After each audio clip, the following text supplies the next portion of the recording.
Orígenes de la civilización adámica, tomo 3, parte 17. Cabos sueltos.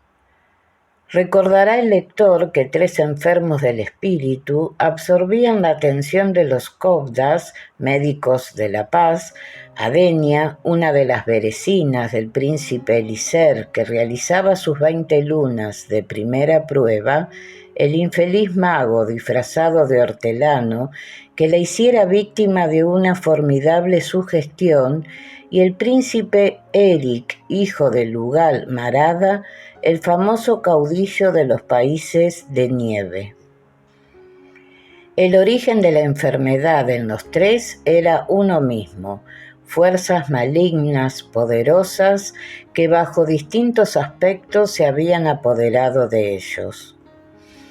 En Adenia había tomado el aspecto de una pasión amorosa avasalladora y ardiente que la hizo saltar por encima de todo miramiento y de toda ley.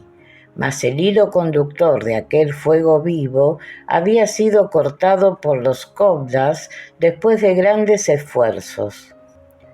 Siendo ella reintegrada al dominio de sí misma, si bien quedó casi ciega, a tal punto que para andar era necesario conducirla de un lado hacia otro, mayormente cuando una impresión cualquiera sacudía su sistema nervioso. Sus 2 hijitas eran casi siempre sus conductoras, y viendo que los cabellos de su madre se habían tornado blancos y que sus ojos apagados no las veían ya, solían decirle: «¿Por qué te volviste vieja si hasta hace poco eras tan joven y bella?». Una extraña fuerza me hizo correr en pocos días toda una vida, y no son ya 24 años, sino 70 los que han pasado sobre mí. El fingido hortelano padecía una fiebre delirante y abrasadora que en pocos días le había reducido a una bolsa de piel y huesos, al extremo de la cual se balanceaba un enorme cráneo iluminado tétricamente por 2 ascuas azuladas como llama de azufre, que tal eran sus vivaces ojillos brillando en el fondo de aquellas cavidades agrandadas enormemente por el extremado enflaquecimiento. Los Cobdas, enfermos, se vieron forzados a atarle las manos para que no se despedazara con ellas su propio cuerpo, y rodear su lecho de grandes montones de paja, pues a la manera de un badajo de campana golpeaba con su cabeza hasta 40 veces, y entonces, exhalando fieros rugidos, caía al suelo y quedaba como muerto. Los Cobdas, conocedores de las múltiples formas en que las entidades del mal distribuían entre sus adeptos sus mágicos poderes, comprendieron que aquel infeliz había sido bastante avanzado en aquella peligrosa y delictuosa escuela en la cual la autosugestión del número fijo va acumulando furias rabiosas en el propio cuerpo mental. Este ser había llegado a emitir 40 vibraciones mentales sobre su sujeto en el tiempo que se emplea en dar 40 golpecitos con el dedo sobre la arena. Y tal operación la realizaba 40 veces por día, y 40 días se había fijado como plazo para conseguir el éxito. Fácil será al lector calcular el estado mental de este ser después de un atentado semejante en contra de su propio yo, que se vio deshecho por las mismas fuerzas malignas que le habían impulsado al encontrarse detenidas en su carrera vertiginosa por la invencible fuerza moral de los Cobdas unidos por el amor. Parece que hubiera una ley por la cual la autosugestión de este orden se torna con efectos mortíferos y destructores en el mismo plazo en que debió realizar el hecho buscado, y el infeliz mago, a los 40 días de caer en delirio, estalló como un tubo de sangre roto en pedazos. Por romper la ligadura de sus manos o por fuerza de una ley, se produjo la violenta ruptura de la aorta y un chorro de sangre de su boca rabiosamente abierta fue a manchar la túnica azulada de Abel, que junto a su lecho oraba en demanda de luz y de quietud para su espíritu. El joven Cobda pensó con dolor en el Kabir, que de tan desastrosa manera murió en el desierto, empapando también de sangre su túnica y abrazándose casi tembloroso a uno de los enfermos, decía: «Sangre que no se borra de mi túnica ni se borra de mi mente hasta que haya conseguido del amor eterno agua clara para lavarla».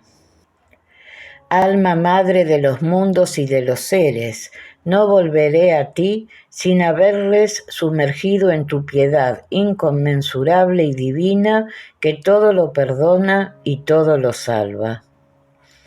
El tercer enfermo era el príncipe Eric, y en este era un doble mal, pues a más de los fenómenos de orden psíquico que en él se observaban, estaban las heridas de puñal infringidas por él mismo en su propio cuerpo. A estas prestaron atención primeramente durante toda una luna hasta que estuvieron ya en vías de curación completa a base de lavajes con aguas vitalizadas y aplicando ciertas hierbas cuyas propiedades refrescantes y vigorizantes de los tejidos eran un valioso elemento en la curación de heridas de aquellos tiempos. Los Cobdas, de mayor fuerza fluídica para casos de obsesiones o doble personalidad, comenzaron a formar cadenas espirituales en torno al enfermo y, sin que él se diera cuenta, valiéndose de ciertos juegos que realizaban con él para entretenerle en las largas horas de enfermedad. Cuando hubieron conquistado por el amor su voluntad, comenzaron a obrar sobre su yo, fortaleciéndolo con fuertes radiaciones mentales muy sutiles y puras, a fin de que él mismo se independizara de la tutela que ejercía de manera disimulada y artera la inteligencia extraña que le dominaba. Los videntes habían observado un extraño fenómeno en este ser. Cuando estaba Eric sobreexcitado y taciturno, su aura se tornaba de un gris oscuro con reflejos cárdenos apagados, a través de los cuales se veía a intervalos la mujer rubia velada de blanco que había ocupado su pensamiento desde tiempo atrás, y a Boindra le decían en tal caso los observadores: «Observad cómo se encuentra la reina». Y Boindra observó que cada vez que él tenía tal aviso, Ada le buscaba con insistencia y casi siempre le decía: «Me parece que voy a caer enferma, mi rey. Algo como una llamarada de fuego pasa sobre mí y me inquieta y desazona todo cuanto me rodea. Creo que en nuestra lira está mi remedio». Y sentándose en un banquillo junto al Cobda rey, recostaba la rubia cabeza sobre sus rodillas, mientras él desgranaba para ella el áureo collar de cristal de algunas de sus melodías saturadas de amor, de paz y de sosiego.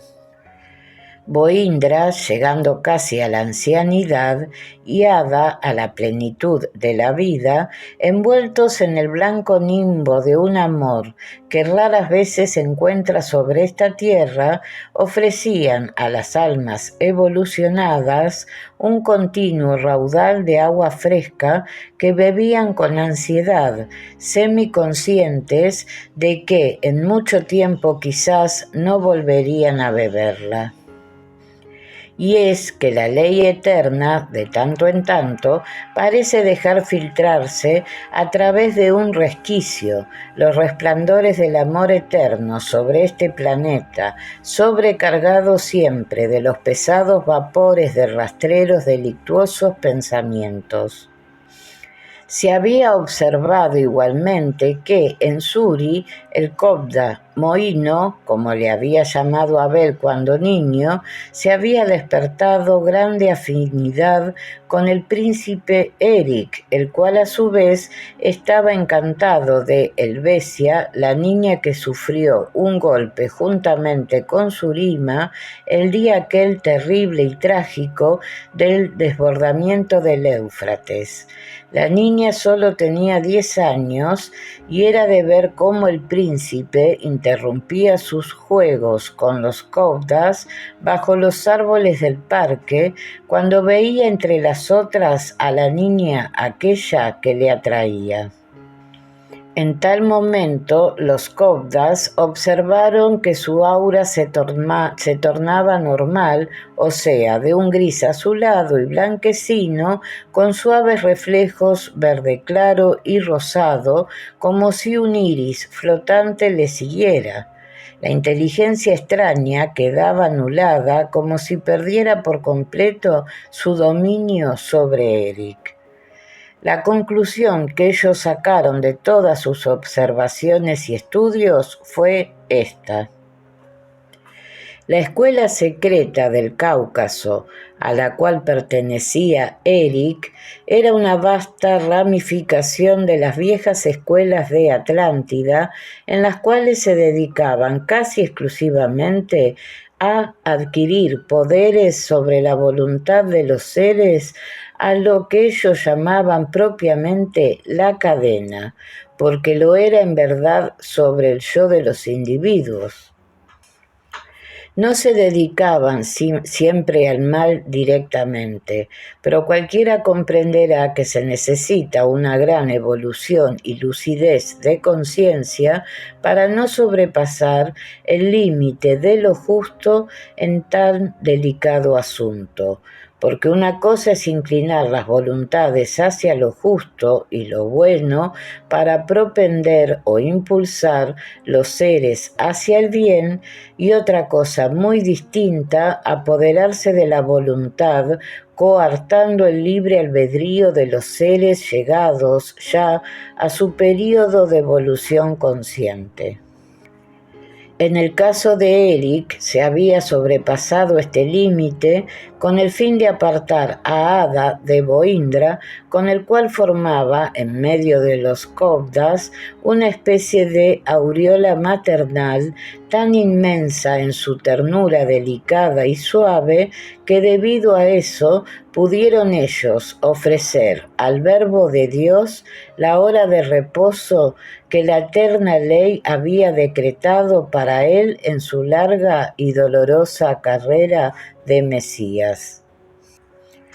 Por eso, la vida de Abel fue como un pasaje entre flores para el hombre luz, cuyas 4 jornadas mesiánicas anteriores habían casi acobardado su espíritu. Tan crueles y amargas habían sido por la incomprensión que le rodeó. Para todas las almas de avanzada evolución hay en lo infinito del tiempo y del espacio una o varias etapas que los cobdas llamaban hora de reposo en la eternidad de la vida. Abel estaba en la suya, y el amor de Ada y Boindra era como el nudo mágico en torno del cual se había tejido aquella red de oro que envolvía delicadamente el alma del loto blanco del hombre de la luz y del amor. ¿Qué importancia no tendría entonces para las falanges invisibles interesadas en mantener la ignorancia en medio de los hombres que eternamente se ven impelidos a buscar la verdad? ¿Qué importancia no tendría el entorpecer el paso del hombre luz en esa hora trascendental de su vida de Mesías? El horizonte mental de Eric comenzaba a esclarecerse y los Cobdas clarividentes comprendieron toda aquella enmarañada madeja que pacientemente comenzaban a desenredar. El dominio extraño que él sufría se iba haciendo cada vez más débil y a la vez se iba cortando la atracción que Suri había sentido hacia él. Ambos espíritus habían sido encadenados por la misma inteligencia que ejercía dominio a la vez sobre muchos seres de parecidas tendencias y de un grado de mentalidad más o menos igual. Por eso ambos se habían visto ligados por un amor pasional profundo con Ada, aún en la vida anterior, inconscientes ellos mismos de que jugaban un papel ingrato que no les llevaría a la felicidad, sino a la desdicha. El camino de Eric lo había marcado él mismo antes de aparecer en el escenario de la vida, y este camino apareció claro ante los hombres de toga azul que buscaban el secreto de todas las cosas en el seno inconmensurable de la sabiduría divina, bien seguros de que en aquel eterno libro hallarían el porqué de todas las cosas. Y uno de ellos dijo: la inocente simpatía del príncipe por aquella niña será su salvación en esta hora, porque la suave irradiación de ese amor le mantendrá distraído de todo otro pensamiento perturbador y dañino.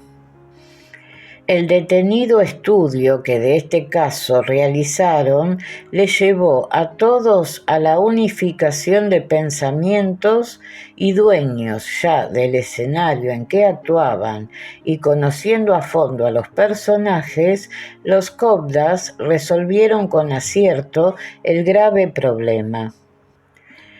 Lugal, Marada Cherú y Aitor a la vez, o sea, rey y gran sacerdote de muchos de los pueblos del Cáucaso, debía decidir entre renunciar a su sueño de oro de unir bajo un solo centro el norte y el trópico, o perder hasta la dinastía gloriosa que decía haber fundado y que deseaba perpetuar con seres de su propia sangre.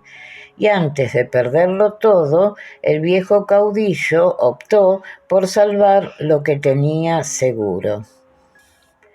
Habéis venido, le dijo Boindra, a buscar la verdad entre los Cobdas. He aquí que después de 40 auroras hemos llegado a esta conclusión. Y el Cobda rey hizo desfilar ante el asombrado Cherú la psiquis de su propio hijo, la suya propia, la de la mujer que lo había traído a la vida como madre, y la dura cadena que envolvía a Eric entregado a peligrosos estudios suprafísicos con maestros de conciencia perturbada y sin la luz y evolución necesarias para servir de guías en tales conocimientos, cuya base y fundamento es el completo dominio de la naturaleza inferior del hombre, que por medio del vencimiento propio consigue elevar su yo hasta la más íntima unión con el alma madre, con la eterna llama viva que todo lo purifica, lo anima y lo transforma. Dueños sois, añadió Boindra, de seguir o no seguir nuestro consejo, pero el hecho es este: si le miráis bajo el verdadero punto de vista para un dirigente de pueblos que ponen en él su presente y su porvenir. De manera que mi hijo, decía el caudillo, es un pobre en fe que no obra por su propia voluntad, sino bajo la sugestión de otro.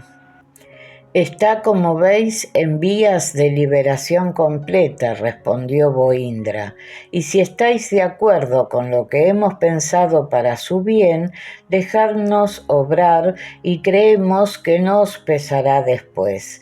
Siempre estaréis a tiempo para tomar otro camino si no es conforme el que nosotros hemos encontrado. Y mis templos del fuego, y mi falange de aitores, sacerdotes y sacerdotisas, consagrados día y noche a mantener vivos los fuegos sagrados, para que no faltase jamás en torno mío la llama viva de la sabiduría. ¿De qué me han servido cuando de ellos he necesitado? ¿Dónde está la verdad? ¿Cuál es la verdad? ¿Cuál es el Dios de la sabiduría y cuál es el Dios de la mentira? Y los signos que las llamas y ascuas del altar diseñaban en la sombra de los santuarios, marcando rumbos a mi vida y a mi dinastía, a mi futuro y a mi gloriosa descendencia, ¿qué son? ¿Qué se hicieron? ¿Dónde están? Dioses falsos, engañadores y mentirosos, aitores inicuos, ignorantes, farsantes, sin alma, sin ideales, bestezuelas estúpidas, yo os tendré de nuevo a mi alcance. Calmaos, Cherú, díjole Boindra viéndole caer como en un delirio de furor que iba subiendo de punto.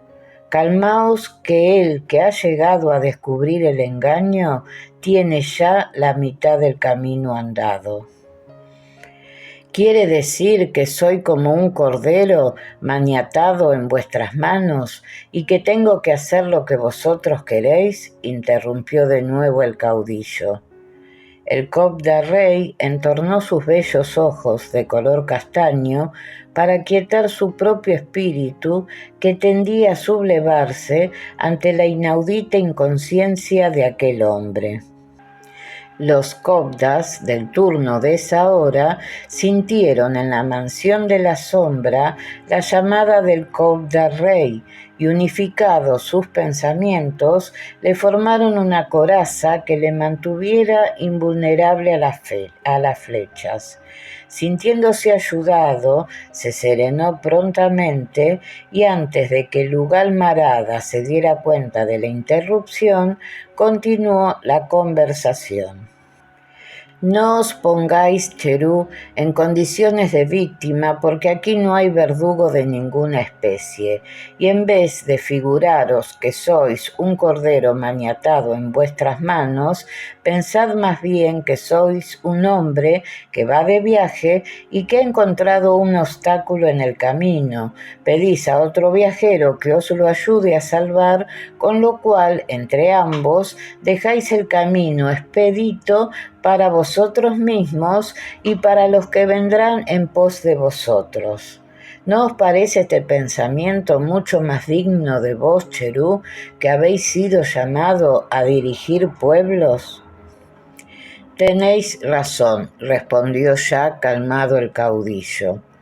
Como habéis sido vos el viajero que encontró el obstáculo, pude haber sido yo, y con la misma voluntad con lo que os queremos ayudar hoy, ¿acaso nos hubieses ayudado vos llegado el caso? ¿No es así? Mirad esta bolilla de lana. Y el Cobda Rey le hacía contemplar la pequeña borla azul oscuro en que terminaba el cordón que sujetaba su túnica a la cintura. En el maravilloso concierto de los mundos, cuyo número no podemos contar, como son incontables las arenas del desierto, las gotas de agua del mar y las hojas de los árboles del bosque, esta tierra es así de pequeña e insignificante vista entre el conjunto. Y en esta diminuta esfera, ¿qué cosa puede haber grande como no sea la propia grandeza de Dios en que vos y yo estamos sumergidos? ¿Qué es en el universo un Tindalá del Éufrates y el Nilo, ni un Cherú Aitor de las razas del norte? Creedme, nada más que dos abejitas que elaboran unas gotas de miel para apagar la sed de sus hijuelos más pequeños aún. Si nosotros os indicamos en qué sitio hay mejor polen para vuestra miel, ¿somos vuestros carceleros o vuestros verdugos? Si vos tomáis de ese polen para vuestra miel, convencido de que en verdad es mejor, ¿sois por eso nuestra víctima, o sea, el cordero maniatado en vuestras manos, según vuestro decir hace un momento? El alma del lugar marada íbase sumergiendo suavemente como en un fresco raudal de aguas quietas y seréis, hasta que dueños de sí mismo, tendió ambas manos a Boindra diciéndole: sois los hombres de la luz, no hay nada que hacer.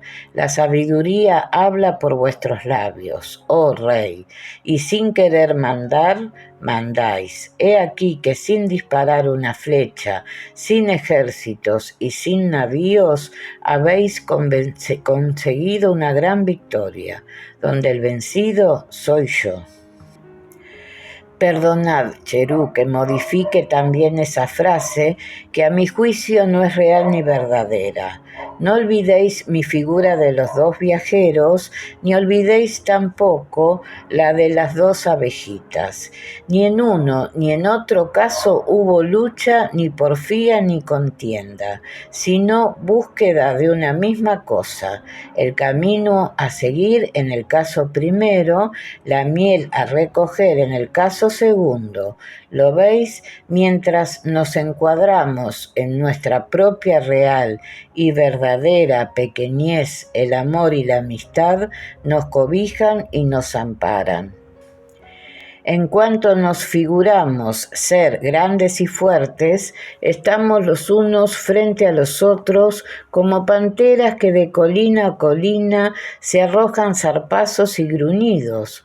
¿Por qué todo esto? Pues sencillamente porque la verdad es como nuestra madre y la ambición es como nuestra madrastra.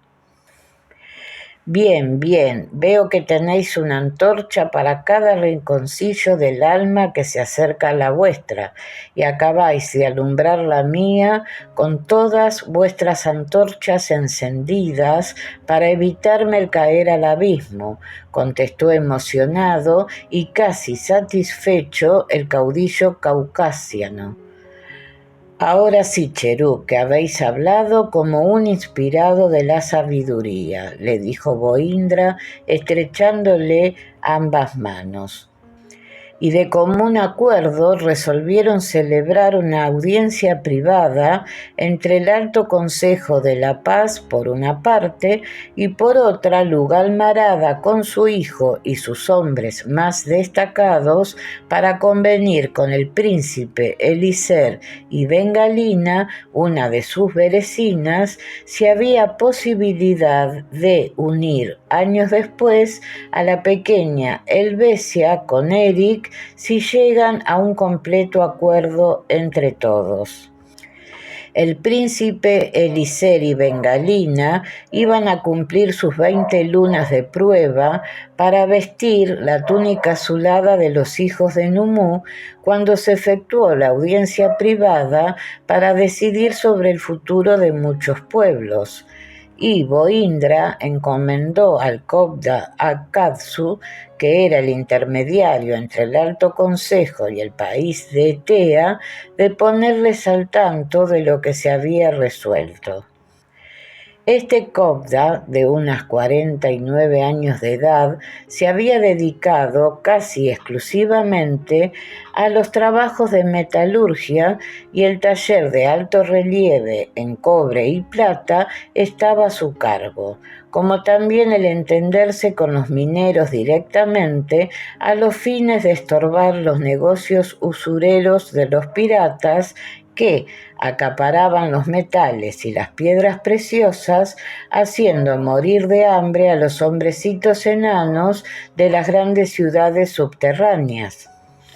Había realizado diversos viajes hacia los países mineros y estaba en relación continua con Iber, el joven sucesor del príncipe Eliezer, a los fines ya indicados.